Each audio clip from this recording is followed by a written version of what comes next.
ಇವತ್ತು modern LED lights ಬಂದಿದೆ, spots ಬಂದಿದೆ, ಮೋಸ್ಟ್ ಪವರ್ಫುಲ್ ಮೈಕ್ಸ್ ಬಂದಿದೆ. ಟೆಂಟ್ ಕಟ್ಟಿರ್ತಿದ್ವಿ, ಜಿಂಕ್ ಶೀಟ್ ಅಲ್ಲಿ ಹಾಕಿರ್ತಿದ್ವಿ, ಅಕ್ಕಪಕ್ಕದಲ್ಲಿ ಶಬ್ದಗಳು ಬರೋದು. ಈ ವೃತ್ತಿರಂಗ ಭೂಮಿಯಲ್ಲಿ ನಮ್ಮ ತಾತ ಬಂದು, ನಂತರದಲ್ಲಿ ನಮ್ಮ ತಂದೆ ಬಂದು, ನಮ್ಮ ತಂದೆ ಹಿರಣ್ಯ ಮಿತ್ರ ಮಂಡಳಿಯನ್ನು ವಹಿಸ್ಕೊಂಡು. ನಮ್ಮ ತಾತ ಇನ್ಫ್ಯಾಕ್ಟ್ ಹೇಳೋರು, drama is the best type of an art but the worst type of a profession. Company ಮುಚ್ಚಬೇಕಾಗಿ ಮುಚ್ಚಿಬಿಟ್ಟು ಬದುಕೋದು ಹೇಗೆ?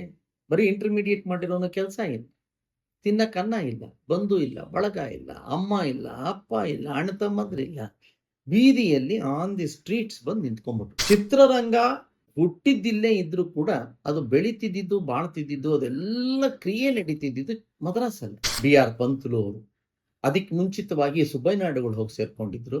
ನಾಗೇಂದ್ರ ರಾಯರು ಅಂತ ಸುಬ್ಬಯ್ಯನಾಯ್ಡುಗಳ ಜೊತೆಗಿದ್ರು. BR ಪಂತುಲು ಅವರು, ಕೃಷ್ಣದೇವರಾಯ ನಿಮಗೆ ಹೇಳಬೇಕು ಅಂದ್ರೆ ಅವ್ರ ಹೆಸರನ್ನ, ಸ್ಕೂಲ್ ಮಾಸ್ಟ್ರು, ಮೊದಲ ತೇದಿ ಅಂತೆಲ್ಲ ಪಿಕ್ಚರ್ನ ಆ ಕಾಲದಲ್ಲಿ ತೆಗೆದವರು.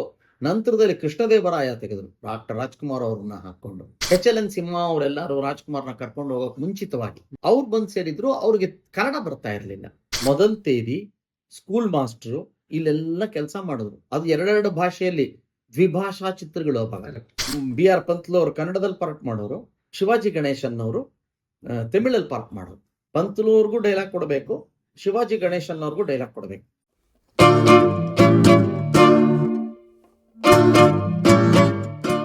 ರೀಸೆಂಟ್ ಆಗಿ ಸುಬ್ಬಯ್ಯ ನಾಯ್ಡು ಅವರದ್ದು ಸತಿ ಸುಲೋಚನಾ ಸಿನಿಮಾ ಒಂದು ಏನೋ ಮಾಡ್ಬೇಕು ಅಂತ ಸುಜನ್ ಅವರು ಇದು ಮಾಡಿದಾಗ ಅವರಿಗೆ ಒಂದು ರೆಫರೆನ್ಸ್ ಕೂಡ ಸತಿ ಸುಲೋಚನದ್ದು ಸಿಕ್ಕಿಲ್ಲ, ವಿಜುವಲ್ಸ್.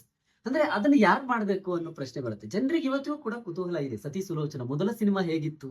ಸೊ ಅದರ ಜೊತೆಗೆ ತಾತ ಅವ್ರದ್ದಾಯ್ತು, ಮಾಸ್ಟರ್ ಹಿರಣ್ಣಯ್ಯ ಅಂದ ತಕ್ಷಣ ರಂಗಭೂಮಿ, ಸಿನಿಮಾ ರಂಗ ಎರಡೂ ರಂಗಕ್ಕೂ ಕೂಡ ಅವರು ಅನ್ವಯಿಸ್ತಾರೆ. ಬಹಳ ದೊಡ್ಡ ಹೆಜ್ಜೆ ಗುರುತುಗಳನ್ನ ಮೂಡಿಸಿದ್ದಾರೆ. ನಮಗೆ ಇದಕ್ಕೆ ಮುಂಚಿತವಾಗಿ ಒಂದು ಸಣ್ಣ ಪೀಠಿಗೆ ಬೇಕಾಗತ್ತೆ.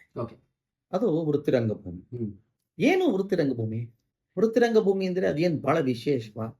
ಅಥವಾ ಇವತ್ತಿನ ಹವ್ಯಾಸಿಗರ ದೃಷ್ಟಿಯಲ್ಲಿ ನೋಡಿದಾಗ ಅದರ ಏನು ದೊಡ್ಡದಿತ್ತು, ಏನೂ ಇಲ್ವಲ್ಲ ಅಲ್ಲಿ? ಇವೆಲ್ಲ ಮಾತುಗಳು ಬಂದೂ ಇದೆ, ಬರ್ತಾನೂ ಇರುತ್ತೆ. ಆದರೆ ಇದರ ಬಗ್ಗೆ ಒಂದು ಸಣ್ಣ ಅರಿವು ಇರಬೇಕಾಗತ್ತೆ ಅಂತ ನನಗನ್ಸುತ್ತೆ. ಕಾರಣ, ಇವತ್ತು ನಾವೆಲ್ಲ ರಂಗಭೂಮಿಯನ್ನ ನೆನಪು ಮಾಡಿಕೊಂಡು ರಂಗಭೂಮಿಯನ್ನ ಮೆರೆಸ್ತಾ ಇದ್ದೀವಿ, ನಾವೆಲ್ಲ ಥಿಯೇಟರ್ಸ್ ಮಾಡ್ತಾ ಇದ್ದೀವಿ. ನಾನು ರಂಗಭೂಮಿಯ ಕಲಾವಿದ, ನಾನೊಬ್ಬ ಆರ್ಟಿಸ್ಟ್ ಆನ್ ಥಿಯೇಟರ್ ಅಂತ ಅಂದ್ರೆ ಸಮಾಜ ನಿನ್ನನ್ನು ಗುರುತಿಸುವ, ನೋಡುವ ಪ್ರಕ್ರಿಯೆಯೇ ಬೇರೆ ಆಗತ್ತೆ. ನಿಮ್ಮನ್ನ ತುಂಬಾ ಗೌರವದಿಂದ ಕಾಣ್ತಾರೆ, ಆಶ್ಚರ್ಯದಿಂದ ನೋಡ್ತಾರೆ, ತುಂಬಾ ನಿಮ್ಮ ಹತ್ರ ಮಾತಾಡಿಸ್ಬೇಕು ಅಂತ ಹಂಬಲಿಸ್ತಾರೆ, ಹಪಹಪಿಸ್ತಾರೆ. ಇದಿಷ್ಟು ಆಗಬೇಕಾದ್ರೆ ಇದಕ್ಕೆ ಒಂದು ಬುನಾದಿ ಇದೆ. ಒಂದು 8, 10, 15, 20, 60 ಅಂತಸ್ತಿನ ಒಂದು ಅಪಾರ್ಟ್ಮೆಂಟ್ ಕಟ್ಟಿದೀವಿ ಅಂತಂದ್ರೆ ಅದಕ್ಕೆ ಬಹಳ ದೊಡ್ಡ ಫೌಂಡೇಶನ್ ಬೇಕಲ್ಲ. ಆ ಫೌಂಡೇಶನ್ ಇವತ್ತು ಕಾಣಿಸ್ತಾ ಇಲ್ಲ. ಆ ಫೌಂಡೇಶನ್ ಇಲ್ಲ, ಹಾಗಂದ್ ಮಾತ್ರಕ್ಕೆ ಆ ಫೌಂಡೇಶನ್ ಇಲ್ಲ ಅಂತಲ್ವ. ಈ ಬಿಲ್ಡಿಂಗ್ ನಿಂತಿದೆ ಅಂದ್ರೆ ಅದಕ್ಕೆ ಬಹಳ ದೊಡ್ಡ ಫೌಂಡೇಶನ್ ಇದೆ. ಈ ಫೌಂಡೇಶನ್ ರಂಗಭೂಮಿಗೆ ಯಾವುದು ಅಂತಂದ್ರೆ ಅದೇ ವೃತ್ತಿರಂಗಭೂಮಿ. ಕಾರಣ, ಅದನ್ನ ನಂಬಿ ವೃತ್ತಿ ಹವ್ಯಾಸಿಗರು ಅಂತ ಯಾತಿಗೆ ಬಂತು ಅಂದ್ರೆ ಇವ್ರು ಅಂದ್ಕೊಳ್ಳುವ ದೃಷ್ಟಿಯಲ್ಲಿ ಬರಲಿಲ್ಲ. ವೃತ್ತಿಯವರು ಬೇರೆ ತರ ಸ್ಟೈಲಲ್ಲಿ ನಾಟಕ ಆಡ್ತಿದ್ರು, ಹವ್ಯಾಸಿಗರು ಬೇರೆ ಸ್ಟೈಲಲ್ಲಿ ನಾಟಕ ಆಡ್ತಾ ಇದ್ರು ಅನ್ನೋದಲ್ಲ. ನೋಡಿ, ಇವತ್ತು ಮಾಡ್ರನ್ LED ಲೈಟ್ಸ್ ಬಂದಿದೆ, ಸ್ಪಾಟ್ಸ್ ಬಂದಿದೆ, ಆಮೇಲೆ ಮೋಸ್ಟ್ ಪವರ್ಫುಲ್ ಮೈಕ್ಸ್ ಬಂದಿದೆ. ಎಲ್ಲೋ ನೆಲದ ಮೇಲೆ ಇಟ್ಬಿಟ್ರು ಕೂಡ ಮೈಕ್ ಕ್ಯಾಚ್ ಆಗತ್ತೆ. ಸೊ ನಿಮ್ಗೆ ಎಲ್ಲೋ ಒಂದ್ ಕಡೆ ಒಂದು ಸಣ್ಣದೊಂದು ಸ್ಪಾಟ್ ಹಾಕಿದ್ರೆ ಹಿಂದ್ಗಡೆ ಎಲ್ಲ ಪ್ರಾಪ್ಸ್ ಬೇಕಾಗಿಲ್ಲ. ಜನಗಳಲ್ಲಿ ಆ ಚಿಂತನಾ ಶಕ್ತಿ ಬೆಳೆದು ಬಿಟ್ಟಿದೆ. ಉದ್ಯಾನವನ ಅಂದೇಟಿಗೆ ನಿಮಗೆ ಹಿಂದ್ಗಡೆ ಎಲ್ಲೋ 1-2-3 ಹೂವದ್ದೊಂದನ್ನ ತಗೊಂಡು ನೇತಾಕ್ಬಿಟ್ರೆ ಸಾಕು, ಜನ ಅದನ್ನ ಇಮ್ಯಾಜಿನ್ ಮಾಡ್ಕೋತಾರೆ. ಈ ಪರಿಕಲ್ಪನೆಯ ದೃಷ್ಟಿಕೋನ ಜನಗಳಲ್ಲಿ ಬೆಳೆದಿದೆ. ಹಾಗಾಗಿ ಇದನ್ನೆಲ್ಲ ಅಳವಡಿಸ್ಕೊತಿದ್ದೀನಿ. ಆಮೇಲೆ ನಾನು ಹಿಂದ್ಗಡೆ ಎಲ್ಲೋ ತಿರ್ಕೊಂಡು ಮಾತಾಡ್ತಾ ಇದ್ರೆ ಈ ಕ್ಯಾರೆಕ್ಟರ್ ಮಾತಾಡ್ತಿದೆ ಅನ್ನೋದನ್ನ ಕಲ್ಪನೆಗೆ ಜನ ಹೋಗ್ಲಿಕ್ಕೆ ಸಾಧ್ಯ ಇದೆ. ಹಿಂದೆ ಇದಿತ್ತಿಲ್ಲ. ಸೊ ಯಾಕಂದ್ರೆ ಅವಾಗ ತಾನೇ ರಂಗಭೂಮಿ ಬೆಳೀತಾ ಇತ್ತು, ಇನ್ನೂ ಹೊಸದಾಗಿ ಕಾಣಿಸ್ತಾ ಇತ್ತು, ಇನ್ನೂ ಅದು ಬಾಲ್ಯಾವಸ್ಥೆಯಲ್ಲಿತ್ತದು. ಅವಾಗ ವೃತ್ತಿ ರಂಗಭೂಮಿಯವ್ರು ಬಂದು ಪರ್ದೆಗಳು ಹಾಕೋದು, ಪರ್ದೆಗಳು ಪೇಂಟ್ ಮಾಡಿಸೋರು, ಒಂದು ಮನೆ ಎಂದೇಟಿಗೆ ಮನೆ ಒಂದಷ್ಟು ಇದನ್ನ ತಂದಿಡೋರು, ಆಮೇಲೆ ಪ್ರಾಪ್ಸ್ಗಳೆಲ್ಲ ಇಡೋರು, ಆಮೇಲೆ ರೋಡ್ ಪರ್ದೆ ಎಂದೇಟಿಗೆ ಒಂದು ಪರ್ದೆ ಬಂದಿದ್ದು, ರೋಡ್ ಸೀನು ತಂದೇಟಿಗೆ ರೋಡ್ ಹಾಕಿ ಹಿಂದ್ಗಡೆ ರೋಡಿಂದ ಒಂದು ಪರ್ದೆ ಹಾಕಿರೋರು, ಯಾವುದೋ ಒಂದು ಬಿಲ್ಡಿಂಗ್ ಒಂದು ಪರ್ದೆ ಇದನ್ನ ಹಾಕೋರು. ಜೊತೆಗೆ ಜನಗಳ ಮೂಡನ ಇವತ್ತಿನ ದಿನ ಏನಾಗಿದೆ, ಜನಗಳನ್ನ ನಾವು ರಂಗಭೂಮಿಗೆ ಪ್ರಿಪೇರ್ ಮಾಡ್ತೀವಿ. ಒಂದು ಪ್ರಯೋಗಕ್ಕೆ ಹೇಗೆ ಒಳಗೆ 7 ಗಂಟೆ ಮೇಲೆ ನಾವು ಯಾರನ್ನೂ ಒಳಗೆ ಬಿಡಲ್ಲ, ಆಡಿಟೋರಿಯಂ ಕತ್ಲು ಮಾಡ್ತೀವಿ, correct. Mobile phones switch off ಮಾಡ್ಕೊಳ್ಳಿ ಅಂತ ತಕ್ಷಣ ಹೇಳ್ತೀವಿ. ಇವೆಲ್ಲ ಹೇಳಿ ಇವೆಲ್ಲ ಕೂತ ಪ್ರೇಕ್ಷಕನನ್ನ ಮುಂದೆ ನಡೆಯುವ ಕ್ರಿಯೆಗೆ, ರಂಗಭೂಮಿಯ ನಾಟಕಕ್ಕೆ ನಾವು ಸಿದ್ಧತೆಗೊಳಿಸ್ತಾ ಇದ್ದೀವಿ. ದೊಡ್ಡದಾಗಿರೋ ಅದ್ಭುತವಾದಂತಹ ಸೌಂಡ್ ಪ್ರೂಫ್ ಆಡಿಟೋರಿಯಂ ಕಟ್ಟಿರ್ತೀವಿ. ಆ ಕಡೆ ಈ ಕಡೆ ಯಾವ ಶಬ್ದವೂ ಒಳಗೆ ಬರೋಲ್ಲ. ಒಂದು ರೀತಿಯಲ್ಲಿ ರಂಗಭೂಮಿಯಲ್ಲಿ ನಾಟಕ ಪ್ರಯೋಗಕ್ಕೆ ನಿಮ್ಮನ್ನು ಸಿದ್ಧಗೊಳಿಸ್ಬಿಡ್ತೀವಿ. ಅವಾಗ ನೀವು ಏನೇ ಮಾಡಿದ್ರು ಜನದ ದೃಷ್ಟಿ ಅಲ್ಲೇ ಇರೋದು. ಅವತ್ತು ಹಂಗಿರ್ಲಿಲ್ಲ, ಸಿಸ್ಟಮೇ ಇತ್ತಿಲ್ಲ. ಈ ವೃತ್ತಿ ರಂಗಭೂಮಿಯಲ್ಲಿ ನಮ್ಮ ತಾತ ಬಂದ ನಂತರದಲ್ಲಿ ನಮ್ಮ ತಂದೆ ಬಂದ. ನಮ್ಮ ತಂದೆ ಹಿರಣ್ಯ ಮಿತ್ರ ಮಂಡಳಿಯನ್ನು ವಹಿಸ್ಕೊಂಡು ನಮ್ಮ ತಾತ ನಡೆಸ್ಕೊಂಡು 17 ವರ್ಷಗಳ ಕಾಲ ಅದೇ ವಾಣಿ ಚಿತ್ರ ನಂತರದಲ್ಲಿ ಬಂದಂತ ಒಂದು ಅದ್ಭುತ ಯಶಸ್ಸು ಗಳಿಸ್ತು, ದುಡ್ಡು ಮಾಡ್ತು, ಎಲ್ರಿಗೂ ಕೈ ತುಂಬ ದುಡ್ಡು ಬಂದ್ಬಿಡ್ತು. ಏನ್ ಮಾಡೋದು, ಕೈಯಲ್ಲಿ ದುಡ್ಡು ಇಟ್ಕೊಂಡ್ಬಿಟ್ಟು ಅವತ್ತಿನ ದಿನ ಮನೆ ಕಟ್ಬಿಡೋದು, ಕಾರ್ ಕೊಂಡ್ಕೊಂಡ್ಬಿಡೋದು, ಇವೆಲ್ಲ ಏನಿಲ್ಲ. ಸರಿ, ಅದಕ್ಕೆ ಯಾತಿಗೆ ನಾವು ಒಂದು ನಾಟಕದ ಅಷ್ಟೊತ್ತಿಗಾಗಲೇ ಗುಬ್ಬಿ ಕಂಪ್ನಿಯಲ್ಲಿ ನಮ್ಮ ತಾತ ಸಕ್ಸಸ್ಫುಲ್ ಆಗಿ ಅಭಿನಯಿಸಿ ನಾಟಕ ಬರೆದು ಎಲ್ಲ ಆಗೋಗಿತ್ತು. ನಾಟಕದ ಕಂಪ್ನಿ ಮಾಡ್ತೀನಿ ಅಂದ್ರು. ಹಿರಣ್ಣಯ್ಯ ಮಿತ್ರ ಮಂಡಳಿ ಅಂತ ಓಪನ್ ಮಾಡೋದು. ಇದು 1942-43 ಇಸ್ವಿ ಮೈಸೂರಲ್ಲಿ ಓಪನ್ ಆಯ್ತು. 17 ವರ್ಷಗಳ ಕಾಲ, ಅಂದ್ರೆ 53 ತನಕ ನಮ್ಮ ತಾತ ನಡೆಸಿದ್ರು. ಆಮೇಲೆ ಅವರು ಕಾಲವಾಗಕ್ಕೆ 1 ವರ್ಷಕ್ಕೆ ಮುಂಚೆ ನಮ್ಮಪ್ಪ ಅವಾಗ ಇನ್ನೂ 19 PUC ಇಂಟರ್ಮೀಡಿಯೇಟ್ ಅನ್ನೋರು ಇಂಟರ್ಮೀಡಿಯೇಟ್ ಪಾಸ್ ಮಾಡ್ಕೊಂಡು ಹೋಗಿ ಅವ್ರ ಜೊತೆ ಸೇರಿದ್ರು. ಅವಾಗ ನಮ್ಮ ತಾತ ಕಾಲವಾಗೋರು. ಅಕಾಲಿಕವಾಗಿ ಅವರು ಮರಣ ಹೊಂದಿದ್ರಿಂದ ನಮ್ಮ ತಂದೆ ಅದನ್ನ ನಡೆಸಬೇಕಾಗಿ ಬಂತು. 19 ವರ್ಷದ ಹುಡುಗನ್ನ 50 ಜನದ ಕಲಾವಿದರ ಒಂದು ಸಮೂಹ ಆಕ್ಸೆಪ್ಟು ಮಾಡ್ಕೊಳ್ಳಿಲ್ಲ. ಇವ್ರಿಗೆ ಅದನ್ನ ನಡೆಸೋ ಚೈತನ್ಯವೂ ಬರಲಿಲ್ಲ. ಕಾರಣ ಇವ್ರು ಅಲ್ಲಿ ಬೆಳೆದಿರ್ಲಿಲ್ಲ. ಎಲ್ಲೋ ಮೈಸೂರಲ್ಲಿ ಓದ್ಕೊಂಡಿದ್ದವರು ಇದ್ದಕ್ಕಿದ್ದಾಗೆ ಬಿಸ್ನೆಸ್ನಾಗ ಹೋಗಿ ಕೂತ್ಕೊಂಡು ನಾನು CEO ಅನ್ನಕ್ಕಾಗಲ್ಲ. ಯಾಕಂದ್ರೆ ಅಲ್ಲಿ ಪ್ರೂವ್ ಮಾಡ್ಬೇಕಾಗಿದ್ದು CEO ಸಿದ್ಧತೆ ಬೇಕು, ಪಾತ್ರ ಮಾಡಕ್ ಬರ್ಬೇಕು, ನಾಟಕ ಬರೆಯಕ್ ಬರ್ಬೇಕು, ಕನ್ನಡ ಮಾತಾಡಕ್ ಬರ್ಬೇಕು. ಇವ್ಯಾವುದು ಬರದೇ ಇದ್ದಂತ ಅವರು ಅಲ್ಲಿವರೆಗೂ ನಾಟಕನೇ ಮಾಡಿರ್ಲಿಲ್ಲ. ಏನು ಮಾಡಿದ್ದೆ 18-19 ವಯಸ್ಸಿನವರೆಗೂ. ನಮ್ಮ ತಾತ ಇನ್ಫ್ಯಾಕ್ಟ್ ಹೇಳೋರು, drama is the best type of an art but the worst type of a profession ಅಂತ ಅಷ್ಟು ಕಷ್ಟ ಅನುಭವಿಸ್ಬಿಟ್ಟಿದ್ರು. ಹಂಗಾಗಿ ರಂಗಭೂಮಿ ಹತ್ತಾನೆ ಏನಾರ ಬಂದ್ರೆ ನಿನ್ನ ಕಲ್ ತಗೊಂಡು ಹೊಡೆದು ಬಿಡೋರು. ನಮ್ಮಪ್ಪನ ಕೂಡುದು, ನೀನು ಬೇಡ ಅಂತಿದ್ರು, ಬರ್ಬೇಡ ಇಲ್ಲಿಗೆ.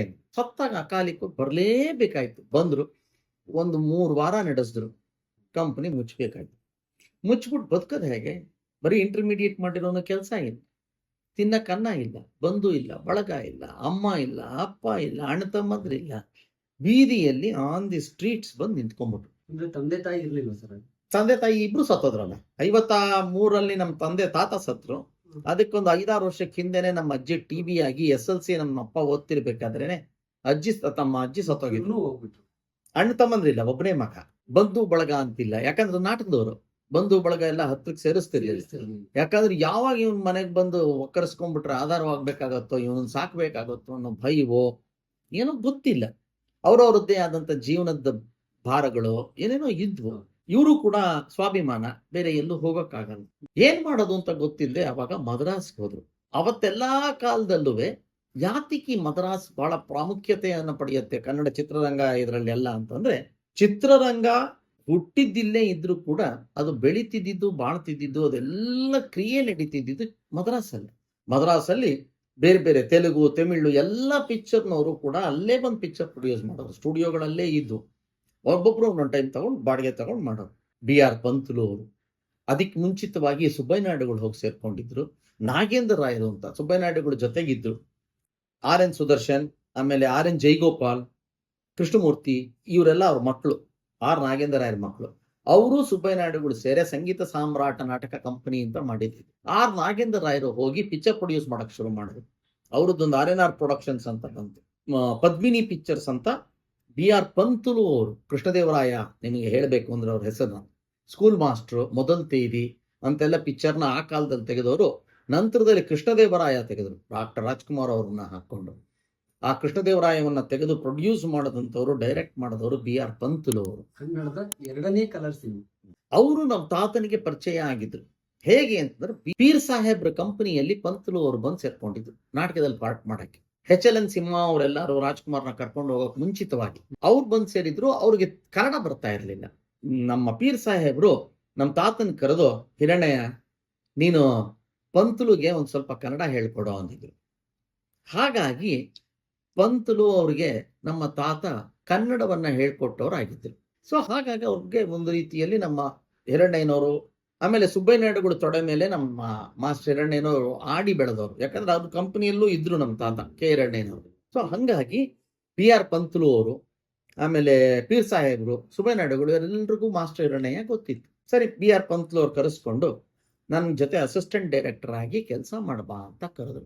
ಚಿತ್ರರಂಗದ ನಂಟು ಮಾಸ್ಟರ್ ಹಿರಣ್ಣಯ್ಯನವ್ರಿಗೆ ಆರಂಭ ಆಗಿದ್ದಲ್ಲೇ, ಪಂತುಲು ಅವರಿಂದ. ಅವ್ರಿಗೆ ಅಸಿಸ್ಟೆಂಟ್ ಡೈರೆಕ್ಟರ್ ಆಗಿ ಮೊದಲ ತೇದಿ, ಸ್ಕೂಲ್ ಮಾಸ್ಟರು ಇಲ್ಲೆಲ್ಲ ಕೆಲಸ ಮಾಡಿದ್ರು. ಅದು ಎರಡೆರಡು ಭಾಷೆಯಲ್ಲಿ ದ್ವಿಭಾಷಾ ಚಿತ್ರಗಳು. ಅವಾಗ ಬಿ ಆರ್ ಪಂತುಲು ಅವರು ಕನ್ನಡದಲ್ಲಿ ಪಾರ್ಟ್ ಮಾಡೋರು, ಶಿವಾಜಿ ಗಣೇಶನ್ ಅವರು ತಮಿಳಲ್ಲಿ ಪಾರ್ಟ್ ಮಾಡೋರು. ಬಟ್ ಅದ್ರ ಪ್ರೊಡಕ್ಷನ್ ಬಿ ಆರ್ ಪಂತುಲು ಅವರೇ ಮಾಡ್ತಿದ್ರು. ಅಸಿಸ್ಟೆಂಟ್ ಡೈರೆಕ್ಟರ್ ಆಗಿ ಇವ್ರು ಇದ್ದಿದ್ರಿಂದ ಡೈಲಾಗ್ ಕೊಡೋ ಕೆಲಸ ಇವ್ರದ್ದಾಗಿತ್ತು. ಪಂತುಲು ಅವ್ರಿಗೂ ಡೈಲಾಗ್ ಕೊಡಬೇಕು, ಶಿವಾಜಿ ಗಣೇಶನ್ ಅವ್ರಿಗೂ ಡೈಲಾಗ್ ಕೊಡಬೇಕು, ತಮಿಳಲ್ಲಿ ಅವ್ರಿಗೆ ಕೊಡಬೇಕು, ಇವ್ರಿಗೆ ಕನ್ನಡ. ಸೊ ಇದನ್ನ ಅಭ್ಯಾಸ ಮಾಡ್ಕೊಂಡು ಅಲ್ಲಿ ಬದುಕ್ತಾ ಇತ್ತು. ಆಮೇಲೆ ನಂತರದಲ್ಲಿ 54, 55, 56 ತನಕ ಒಂದು 2-3 ವರ್ಷಗಳ ಕಾಲ ಸತತವಾಗಿ ಅಲ್ಲೇ ಇದ್ರು. ಅದಾದ್ಮೇಲೆ ನಾಟಕದ ಹಿರಣ್ಣಯ್ಯ ಮಿತ್ರ ಮಂಡಳಿಯನ್ನ ರಿವೈವ್ ಮಾಡಬೇಕು ಅನ್ನಿಸ್ತು. ಅಷ್ಟೊತ್ತೊಂದು 20-25 ವರ್ಷ ಆಗಿತ್ತು ಅವ್ರಿಗೂ. ಜೀವನಾನುಭವ ಸೇರಿತ್ತು. ಬಿ ಆರ್ ಪಂತುಲು ಅವರು ಕೂಡ ಅದನ್ನ ಒಪ್ಪಿದ್ರು. ನೀನ್ ಇಲ್ಲಿದ್ರೆ, ಅವತ್ತಿನ ಕಾಲದಲ್ಲಿ 1 ವರ್ಷಕ್ಕೆ 2 ಚಿತ್ರ ಅಥವಾ 3 ಚಿತ್ರ ಬರೋದು. ನಾಗೇಂದ್ರ ರಾಯರದ್ದು 1 ಚಿತ್ರ, ಬಿ ಆರ್ ಪಂತುಲು ಅವ್ರ ಸಂಸ್ಥೆಯಿಂದ 1 ಚಿತ್ರ, ವಿಠಲಾಚಾರಿ ಅಂತ ಒಬ್ರು ಮಾಯಾ ಬಜಾರ್, ಮಾಯಾ ಮಂತ್ರದ್ದು ಆ ಥರ ಚಿತ್ರಗಳನ್ನು ಮಾಡೋರು. ಈ ಚಿತ್ರಗಳು ಮಾತ್ರ ಬರುತ್ತೆ. ನೀನು ಈ ಚಿತ್ರರಂಗ ಬೆಳೆದು ಆ ಚಿತ್ರರಂಗದಲ್ಲಿ ನಿನ್ನನ್ನು ನೀನು ಗುರುತಿಸ್ಕೊಂಡು ಒಬ್ಬ ನಿರ್ದೇಶಕನಾಗೋ ಅಥವಾ ಒಬ್ಬ ನಟನಾಗೋ ಬೆಳೆಯಕ್ಕೆ ಎಷ್ಟೋ ವರ್ಷಗಳು ಬೇಕು. ಆದ್ರೂ ಆಗ್ಬೋದು, ಫೇಲ್ ಆಗದೇನೂ ಹೋಗ್ಬಿಡ್ಬೋದು. ಬಂದ ಅನೇಕ ಕಲಾವಿದರ ತರ ನೀನು ಒಬ್ಬ ಆಗ್ಬಿಡ್ಬೋದು. ಆದ್ರೆ ನಿನಗೊಂದು ಅದ್ಭುತವಾದಂಥ ಅವಕಾಶ ಇದೆ. ನಿಮ್ಮಪ್ಪ ಆಗ್ಲೇ ಮನೆ ಕಟ್ಟಿಬಿಟ್ಟಿದ್ದಾರೆ, ನೀನು ಹೋಗಿ ಗೃಹ ಪ್ರವೇಶ ಮಾಡ್ಬೇಕು. ಯಾವುದದು ಅಂದ್ರೆ ಹಿರಣ್ಣಯ್ಯ ಮಿತ್ರ ಮಂಡಳಿ. ರಂಗಭೂಮಿಯಲ್ಲಿ ಅವತ್ತಿನ ಕಾಲಕ್ಕೆ ತುಂಬಾ ದೊಡ್ಡ ಹೆಸರು ಕರ್ನಾಟಕದಲ್ಲಿ ಕೆ ಹಿರಣ್ಣಯ್ಯ ಮಿತ್ರ ಮಂಡಳಿ. ಗುಬ್ಬಿ ಕಂಪನಿ, ಹಿರಣ್ಣಯ್ಯ ಮಿತ್ರ ಮಂಡಳಿ ಇವೆಲ್ಲ ಏನು ಮೆರೀತಿದ್ದಂಥ ಕಂಪನಿ. ಒಂದು 3-4 ತಿಂಗಳು ಗ್ರಹಣಗ್ರಸ್ತವಾಗಿದೆ. ನೀನು ಹೋದ್ರೆ ಮನೆ ಗೃಹ ಪ್ರವೇಶ ಮಾಡಿದಾಗೆ ನಿಮ್ಮ ಅಪ್ಪನ ಹೆಸರು ಹೇಳ್ಕೊಂಡು ಬದುಕನ್ನ ಕಟ್ಕೊಂಡ್ಬಿಡ್ಬೋದು. ಪ್ರಯತ್ನ ಯಾಕೆ ಪಡಬಾರ್ದು? ಹೋಗಿ ಪಡು. ಹಿರಣ್ಣಯ್ಯ ಮಿತ್ರ ಮಂಡಳಿ ಅನ್ನೋ ಕಂಪ್ನಿ ಕಟ್ಟು. ಅಕಸ್ಮಾತ್ ಆಗಿ ಮತ್ತೆ ನೀನ್ ಫೇಲ್ ಆದ್ರೆ ನನ್ನ ಬಾಗ್ಲಿ ಯಾವತ್ತೂ ನೀನ್ ತಿದ್ದಿರುತ್ತೆ. ಮತ್ತೆ ಅಸಿಸ್ಟೆಂಟ್ ಆಗಿ ಕೆಲಸ ಮಾಡ್ಕೋ, ಡೈರೆಕ್ಟರ್ ಆಗುವಂತೆ, ನಿನ್ನ ಜೀವನ ಚಿತ್ರದಿಂದ ಕಟ್ಕೊಡುವಂತೆ ಪಂತುಲು ಅವ್ರು ಹೇಳಿದ್ರು. ಅದಾದ್ಮೇಲೆ ಮಾಸ್ಟರ್ ಹಿರಣ್ಣಯ್ಯನವರು ಬಂದ್ರು. ಕರ್ನಾಟಕದಲ್ಲಿ ರಂಗಭೂಮಿಯಲ್ಲಿ ಬೇರೆ ಬೇರೆ ಬೇರೆ ಬೇರೆ ಬೇರೆ ಪ್ರಕಾರಗಳು, ಕೆ ಹಿರಣ್ಣಯ್ಯನವರು ಬರೆದ ನಾಟಕಗಳು, ದೇವದಾಸಿ, ಎಚ್ ಎನ್ ನಾಯಕ, ಸದಾರಮೆ, ಇದೇ ನಾಟಕಗಳಿಂದ ಜೀವನಾರಂಭ ಮಾಡಿದ್ರು. ನಂತರದಲ್ಲಿ ಸ್ವತಂತ್ರ ಬಂದಿತ್ತು. ಅವಾಗ ತಾನೇ ಸ್ವಾತಂತ್ರ್ಯ ಬಂದು ಹೊಸದು, ಲಂಚಕ್ಕೂ ಕೂಡ ಸ್ವತಂತ್ರ ಸಿಕ್ಕಿತ್ತು ಜನಕ್ಕೆ. ಅಲ್ಲಿ ತನಕ ಸ್ವತಂತ್ರ ಲಂಚ ತಗೊಳಕ್ಕೂ ಇತ್ತಿಲ್ಲ.